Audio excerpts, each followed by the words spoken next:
Saya mungkin lebih sangat spesifik lagi, mengharapkan ini bisa betul-betul kita pelajari. Karena berangkat dari situ kita akan melihat bagaimana cara intervensi yang dilakukan. Tadi sudah banyak dari kawan-kawan, pendekatan budaya ini memungkinkan nggak sih terjadi pembebasan? Sangat memungkinkan.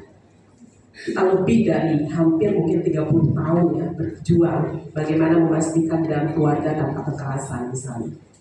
Itu awalnya sesuatu yang tidak mungkin. Karena setelah kita ikrar menjadi suami istri itu seolah-olah ya sudah kita ini menjadi dalam tanda petik ya sudah menjadi seseorang yang ikut dalam rumah tangga itu, dan di situ patriarkis mulai terjadi. Kita sudah masuk dalam sebuah sistem. Nah, tetapi kita tentu saja tidak boleh kalah dengan pendekatan-pendekatan budaya yang hari ini justru menjadi tempat kita untuk melakukan rekayasa budaya untuk menjadi lebih baik. Kalau saya mengatakan bagaimana kondisi anak yang seharusnya hari ini kita bisa jamin sesuai dengan aturan perundangan, tentu saja kiblatnya adalah bagaimana 5 klaster, baik itu pemenuhan hak sipilnya, baik itu tumbuh kembangnya, partisipasinya, keluarganya, kesehatannya, pendidikannya, dan perlindungan. Dihilir ini perlindungan. Tetapi bagaimana memastikan 4 klaster dulu itu? Jadi ini bukan sesuatu yang itu awang-awang, tidak. Satu terlanggar, disitulah pelanggaran hak asasi terjadi.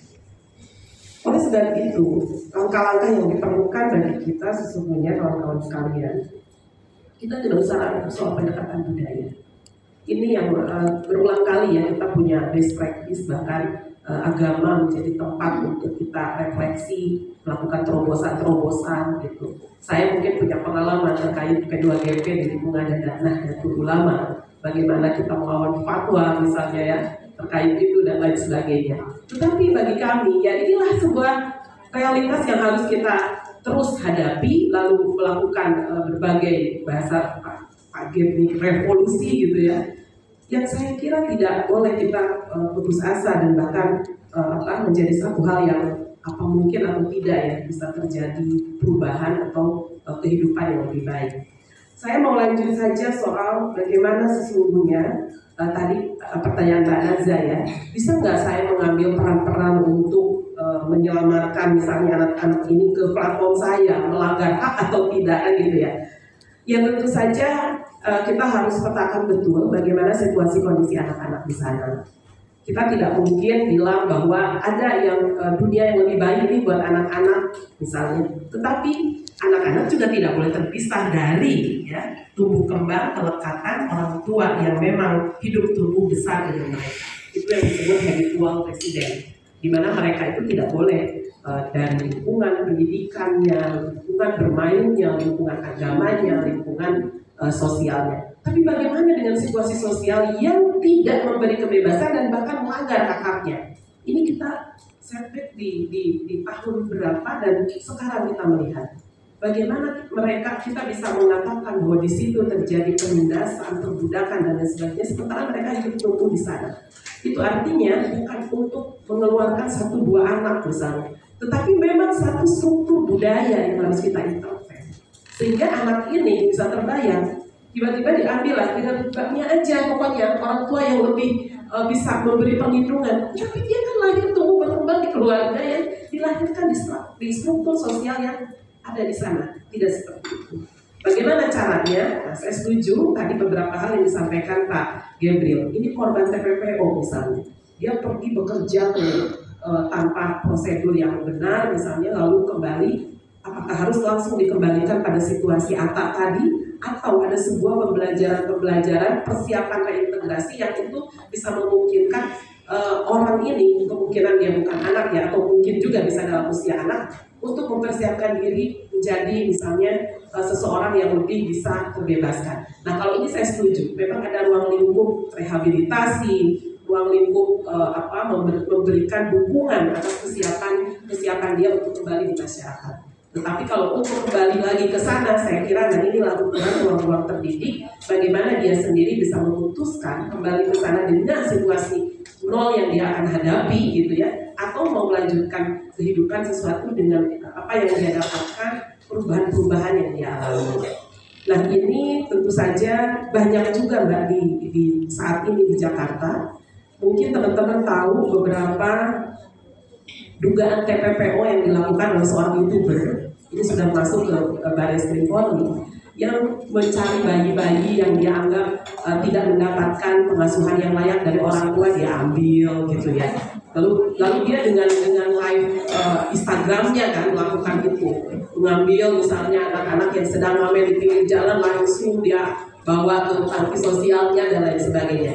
Ternyata sudah terkumpul 10 anak di situ dengan asumsi tadi mendapat perlakuan yang lebih baik. Tetapi lagi-lagi berapa akumulasi dari modernisasi yang dia dapatkan itu yang kemudian memantik orang lain untuk melaporkan terjadi TPPO.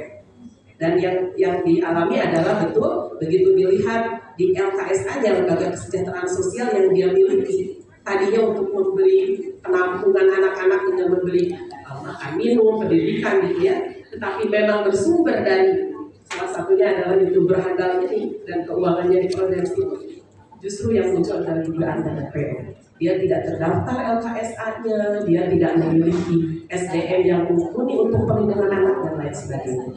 Jadi harus seperti apa? Kita harus ikuti memang. Ada aturan-aturan yang memang ketika kita mau melakukan langkah-langkah, misalnya untuk memberi perlindungan pada anak, ada LKSA, mari standarisasinya ikuti. Bahwa di situ ada sumber daya, di situ ada sarana prasarana, dan di situ ada mekanisme yang terhubung misalnya ketika ada situasi perlindungan khusus ya yang membutuhkan rehabilitasi, bantuan dan lain sebagainya. Nah, saya ingin kembali ke Jakarta Raya yang Mas Roy tadi dibilang. Bagaimana mungkin di Cawang ya tadi 70% dia akan menjadi hidup tumbuh di lingkungan prostitusi dan selebihnya narkoba dan lain sebagainya. Ayo dong cerita, Mas Roy, ngobrol, kita datang ke KPAI. Ini langkah yang harus dilakukan karena kami sama-sama keterbatasannya adalah pengaduan. Kami juga bekerja di situ. Bukan berarti kalau tanpa pengaduan gue nggak mau turun deh. Sekarang dicolek aja pakai Instagram KPAI, oke, kita turun juga, gitu ya. Karena apa? Kita ingin merespon cepat. Tapi bagaimana langkah-langkah selanjutnya harus kita lakukan? Gak bisa sendiri hanya diawasi. Karena yang akan melakukan eksekusi adalah seluruh penyelenggara yang terlibat dengan anak-anak kita. Terima kasih Pendeta Hermina tadi disampaikan sudah ada UPTD tapi masih mandek, SDM-nya belum ada. Bisa lihat di belakang ada Kak Pendeta. Halo, ada, nah itu dia kasih upana nih KPAI muncul nih. Alhamdulillah beliau sudah turun. Nah ini Mbak Marta ya, ini juga pelaporan dari kami tangkap yang kami 2 komisioner turun ke Sumba itu ada Dian Sasmita dan Kak Silvana yang lebih memetakan pemulihan atau pemenuhan hak-hak di hulunya tadi sebelum dia kami tangkap itu masuk dalam kategori anak membutuhkan perlindungan khusus. Betul, seluruh bupati hadir nih waktu itu ya, Ibu Pendeta mungkin waktu itu hadir dan bersiap untuk menjadi penyelenggara terkait rehabilitasi anak-anak atau mungkin di usia sudah mulai di usia yang di atas 18 tahun juga, tapi peristiwanya terjadi kami tangkap ya itu jelas ada tindak kekerasan seksual, apalagi yang ada usia anak. Tetapi ini terkonfirmasi kasih bahwa sudah ada mandek dan SDM-nya juga belum bisa diandalkan. Ini yang menjadi tanggung jawab kita, tidak dari nol. Perangkat negara yang sudah muncul hari ini itu yang harus dipastikan dia bisa bergerak, bekerja sesuai tugas fungsinya. Itu tugas kami. Disinilah potret efektivitas yang akan terus kami lanjutkan, yang akan terus kami desak bahwa ini adalah pelanggaran hak yang sangat berat pada anak-anak kita dan harus diselesaikan melalui 2 lanskap simultan dua-duanya, yaitu pemenuhan atas hak-haknya dan perlindungan khusus pada situasi kekerasan yang mereka alami. Mungkin itu yang respon sementara ya.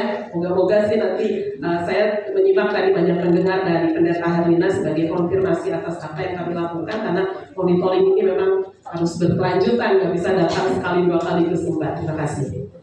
Terima kasih Mbak. Giliran Mbak Nia. Tapi saya ingatkan sebelum ini ada 3